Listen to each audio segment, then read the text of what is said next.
আমি দেখতে কালো, কুৎসিত বলে আমার স্বামী দ্বিতীয় বিয়ে করে বউ ঘরে এনে তুলেছে। লোকটা আমায় বলতো, আমার কালো শরীরের রং দেখে তা আমার শরীর স্পর্শ করতেও ইচ্ছে হয় না। অথচ ঠিকই রাতে আধারে সে আমার এই কালো শরীরটাই খুব খুব লেখেতো। মিনতি করলেও ছাড়তো না। উল্টো তার পুরুষত্ব প্রমাণ করতে আরো জোরালো হয়ে উঠত তার শারীরিক শোষণ। এসব আমার মেনে নেওয়া ছাড়া কোনো উপায় ছিল না। থাকবে বা কি করে? স্ত্রীকে স্বামী ভোগ করবে না তো কে করবে? বিয়ে করেছে কি করতে?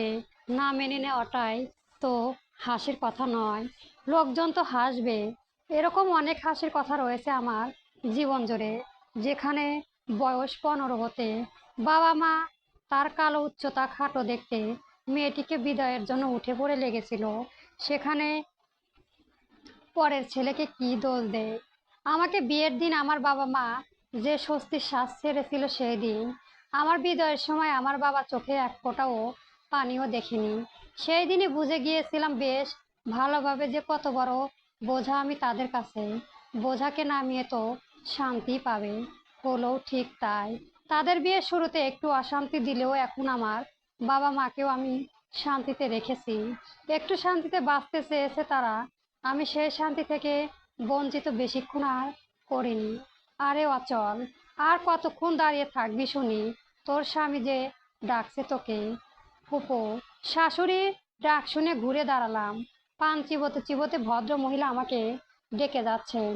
ঠোঁট দুটো লাল টকটকে হয়ে আছে উনার।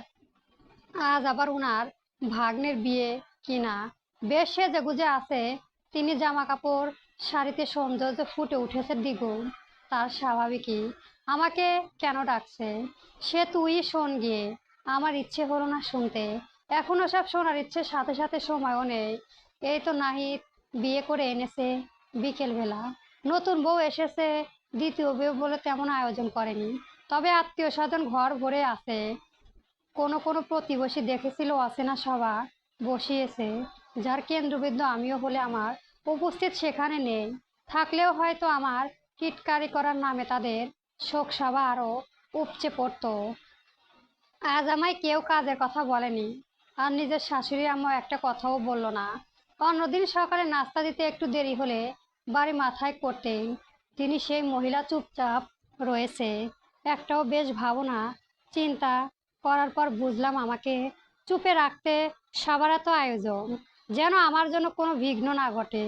অন্যদিন কাজের চোটে সময় না হয়, আর আজ সময় ফুরাচ্ছে না কাজ ব্যতীত। বিয়ে বাড়ি ভালো মন্দ খাবারের সুঘ্রাণ, ঘর ভর্তি মানুষজন, কিছুই সহ্য হচ্ছে না আমার।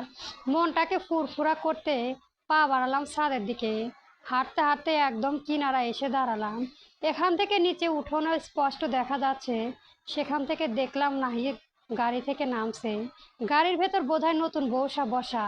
বেশ মনোযোগ দিয়ে দেখতে লাগলাম পাড়ার মেয়েগুলোর সাথে বাক বিরোধন বসেছেন তিনি।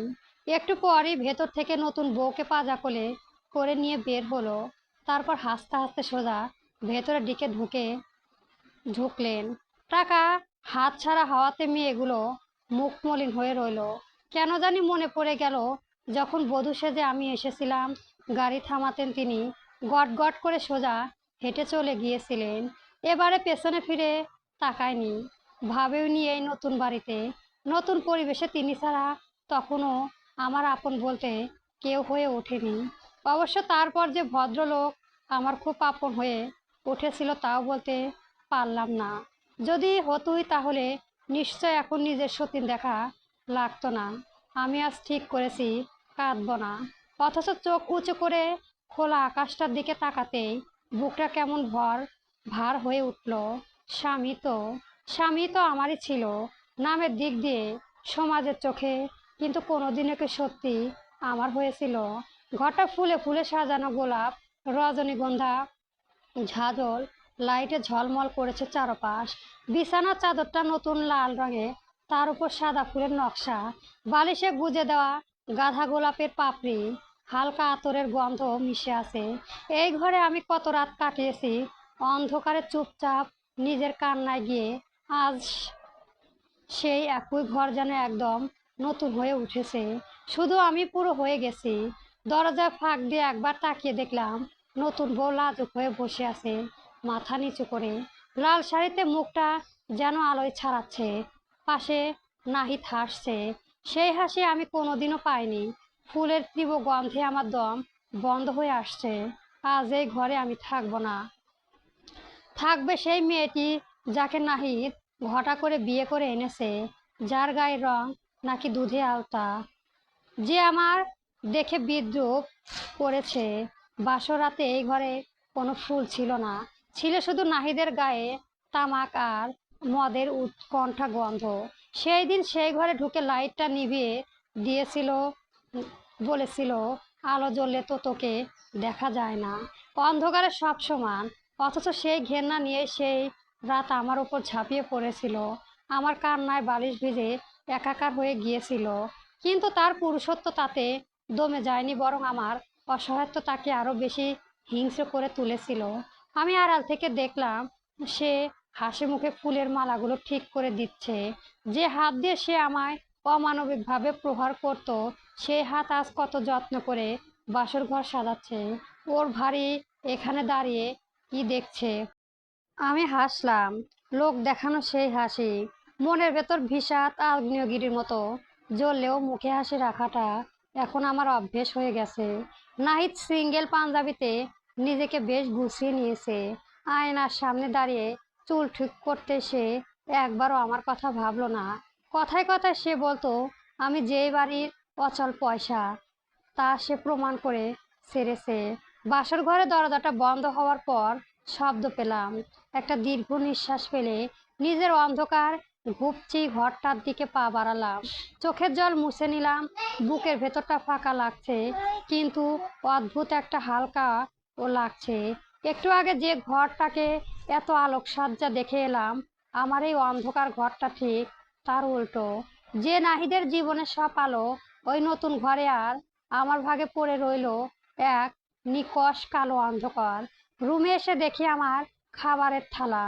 নিশ্চয় নিপা মেয়েটা দিয়ে গেছে। রান্না হওয়া পোলাও মাংসের সুবাস বাতাসে ভাসছে, কিন্তু আমার থালা তা এক ফোঁটাও জায়গা পায়নি। শুনতে পেয়েছিলাম শাশুড়ি আম্মা বিকেলে ফুপুকে বলেছিলে, ও তো অলক্ষী, আজকের দিনে ওরে ভালো মন্দ দিলে ওর হজম হবে না সেসব। আমার ছেলে আর লক্ষ্মী বউ দিকে নজর যাবে। কি অদ্ভুত যুক্তি!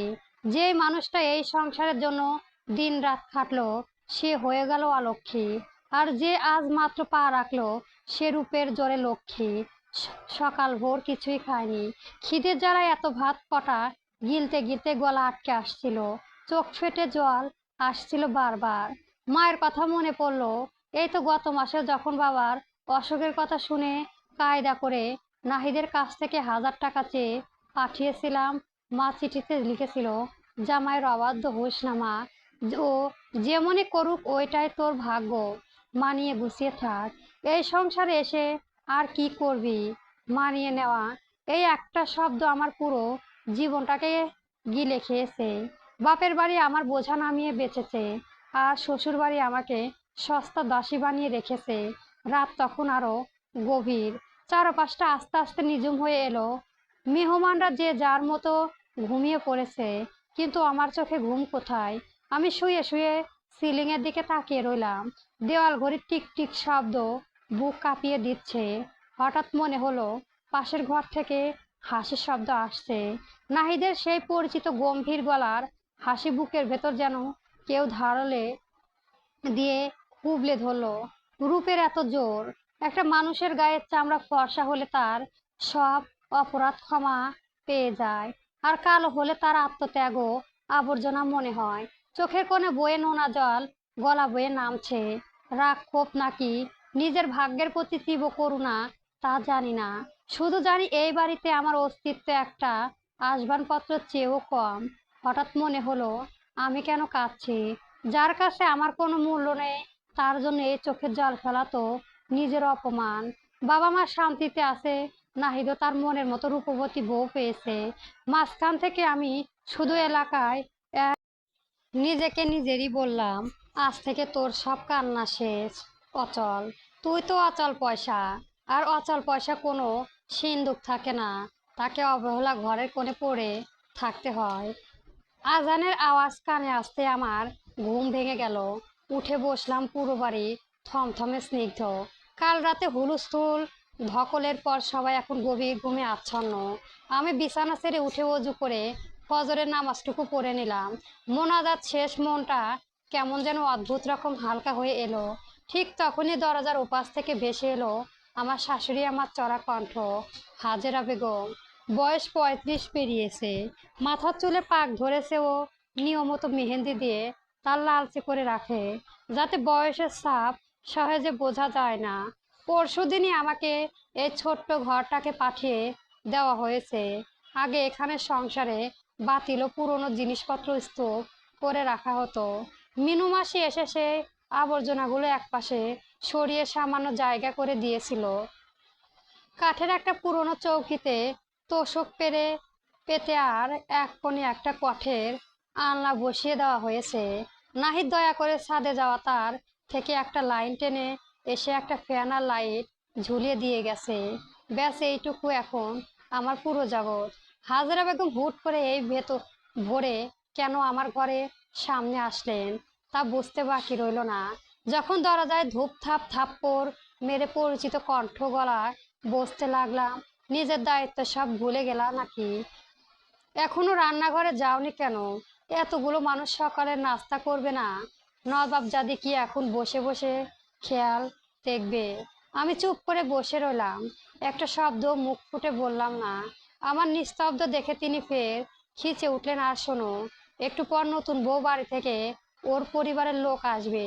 আমি ওদের সাপ বলে দিয়েছি তোমার বন্ধ্যা পেটের সন্তান হয়নি বলে আমার ছেলে বাধ্য হয়ে দ্বিতীয় বিয়ে করেছে।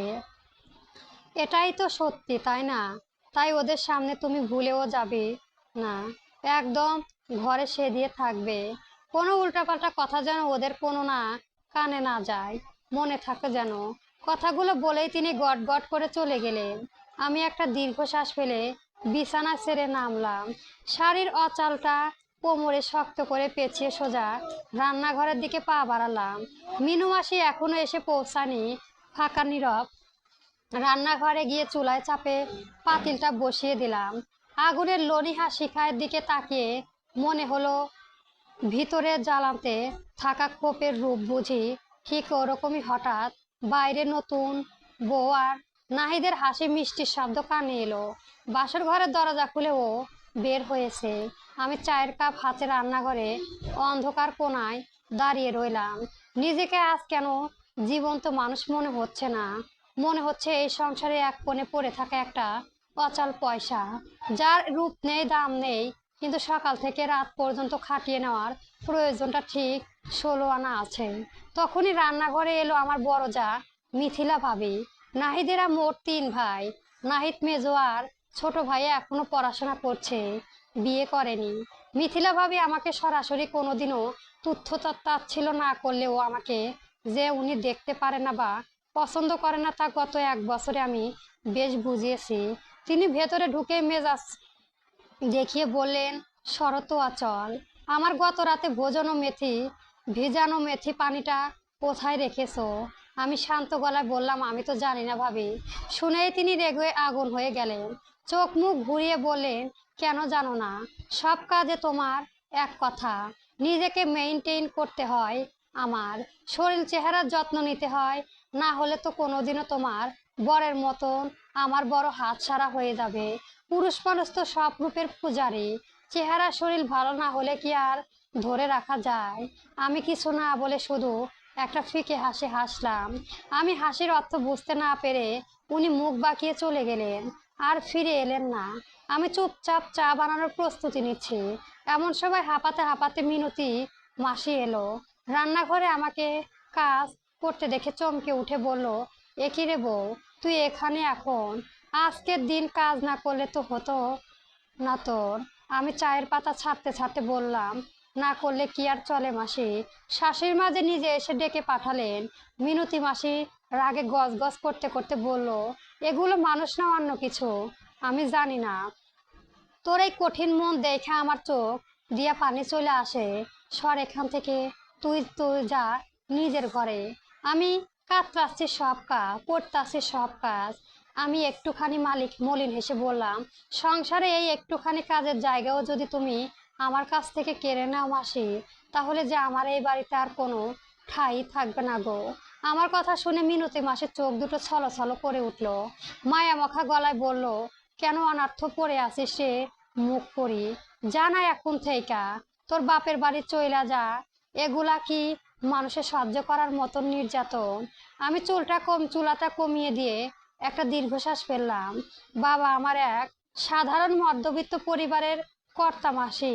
আল্লাহ তাকে তিনটে মেয়ে দিয়েছেন, তার মধ্যে বড় মেয়ে আমি।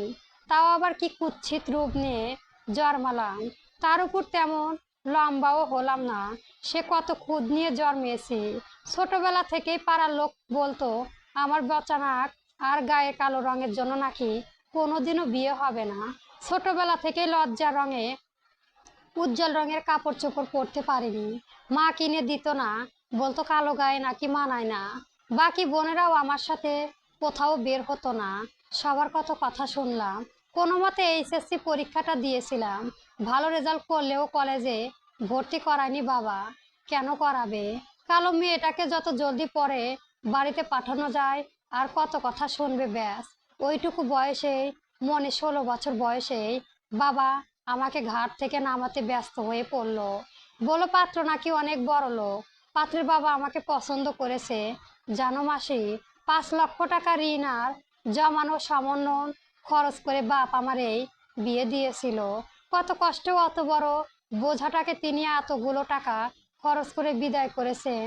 ভালো তো সেই বোঝা যদি আজ আগে গিয়ে তার কাঁধে চেপে বসে, উনি কি আর সহ্য করতে পারবেন? আরো তো দুটি মেয়ে আছে উনার। কতগুলো বলতে বলতে আমার গলার আওয়াজটা ধরে এলো, কিন্তু চোখে কোনো পানি এলো না। মিনতি মাসের শাড়ির আঁচল দিয়ে চোখ মুছে বলল, তাহলে সারা জীবন এই আবদার অবহেলা সহ্য কইরা কাটাবি? আমি নিঃশব্দে 1 কাপ চা হাতে নিয়ে বললাম, উপায় তো নাই মাসি। যা নিজের বলে কিছু থাকে না, তার সহ্য করা ছাড়া আর কোনো পথ খোলা থাকে না। মাসি চুপ হয়ে রইলেন। গাল বেয়ে উনার টুপ টুপ করে পানি ঝরেছে। আমি আশ্চর্য হলাম। পর মানুষ কাঁদছে আমার জন্য, আর আমার আপন মানুষ। ড্রয়িং রুমে যেতেই দেখি নতুন বউ এসে সোফায় বসেছে। কাল রাত থেকে এখন অব্দি মেয়েটাকে আমি সামনাসামনি দেখিনি। তাকে দেখার একটা অদ্ভুত আকর্ষণ কাজ করছিল বুকের ভেতর। কাছে গিয়ে দেখতে বুঝলাম মেয়েটা আসলে ধবধবে ফর্সা। ফর্সা ত্বকের মেকআপের ছোঁয়ায় তাকে আরো অনেক বেশি সুন্দরী লাগছে। তার ঠোঁটের ঠিক নিচ তলায় একটা কুচকুচে কালো তিল আছে, যা যেন তার সৌন্দর্যের বহুগুণ বাড়িয়ে দিয়েছে। মাথার চুলগুলো খোপা করে বাঁধা, পরনে গোলাপি রঙের কালো জমকানো শাড়ি, পার হাত ভর্তি সোনার চুড়ি, গা ভর্তি গহনা ঝলমল করছে, গা থেকে সুবাস বেরোচ্ছে। সত্যি মেয়েটা ভীষণ সুন্দর। অত সুন্দর বলেই তো নাহিদ তাকে ভালোবেসে ঘটা করে ঘরে তুলে এনেছে। মিথিলা ভাবি নতুন বইয়ের পাশে বসে মশকরা করে বলেছে, চুল বয়ে এখনো পানি পড়েছে, পিঠ ভিজে যাচ্ছে যে, কতবার গোসল করা হয়েছে শুনে। ভাবির কথা মেয়েটা লজ্জায় মাথা নিচু করলো। তার মুখে এক অদ্ভুত লজ্জা লাল আভা ভেসে উঠল। কথাটা শুনেই সাথে সাথে বুকের ভেতর এক তীব্র আর বিরক্ত বিষাদ মোচড় দিল। একটা মৃদু কম্পন হয়ে গেল বুকের ভেতর। আমার স্বামী, যার সাথে আমার 1.5 বছরের বিবাহিত জীবন, তার শরীরে এখনো অন্য এক নারীর ঘ্রাণে ভরা। আমি কষ্ট পাচ্ছি কেন? এই যন্ত্রণা তো আমার জন্য নতুন কিছুই না। হঠাৎ মনে পড়ে গেল সেই রাতের কথা, যখন আমার ঋতুস্রাব চলেছিল। শারীরিক কষ্টে আমি ছটফট করছিলাম। সেই দিন নাহিদ কোনো বাধা বা মিনতি মানেনি। আমি বারবার নিষেধ করা সত্ত্বেও নিজের জোর আর পুরুষত্বর ফলাতে গিয়ে যখন তার ধবধবে সাদা শার্টের লাল রক্তের দাগ লেগে গিয়েছিল ঘৃণায়, সে রি করে উঠেছিল। সেই দিন পা উঁচিয়ে আমাকে লাথি মারতে গিয়েও শেষ পর্যন্ত মারেনি, কিন্তু সেই তীব্র ঘৃণায় সৃষ্টি তাকিয়েছে তার কোনো মরে চেয়েও কম ছিল না। মাঝরাতে আমার সাথে চিৎকার করে গা ধুয়েছিল সে। তারপর গায়ের গন্ধ মেটাতে সোজা ঘর থেকে বেরিয়ে গিয়ে ফিরেছিল পরের দিন সকালে। সেই দিনই পরনারীর কাছে গিয়ে আমাকে একই যন্ত্রণা নীল করেছে। আমার মন, আমার সেবা যত্ন, আমার আত্মত্যাগ সব কিছুই দাম শূন্য। কারণ সেই সমাজে নারীর রূপ আর দেহই নাকি সব। এই ক্ষতস্থানীয় রূপ আর ফর্সা চামড়ার মূল সত্যি জগতে এত বেশি যে তার সামনে একটা জ্যান্ত মানুষ অনুভূতি আর ভালোবাসার কোনো অস্তিত্ব থাকে না। আমি চায়ের কাপের ট্রেটা টেবিলের উপর রাখলাম, নতুন বইয়ে চোখ তুলে আমার দিকে তাকালাম। তার চোখে কৌতূহল নাকি করুণা নাকি অন্য কোনো কিছু আমি বুঝে ওঠার আগেই নিজেকে সামলে নিয়ে সরে দাঁড়ালাম। গল্পটি কেমন হয়েছে অবশ্যই জানাবেন এবং আমার চ্যানেলটি সাবস্ক্রাইব করে রাখবেন। ধন্যবাদ।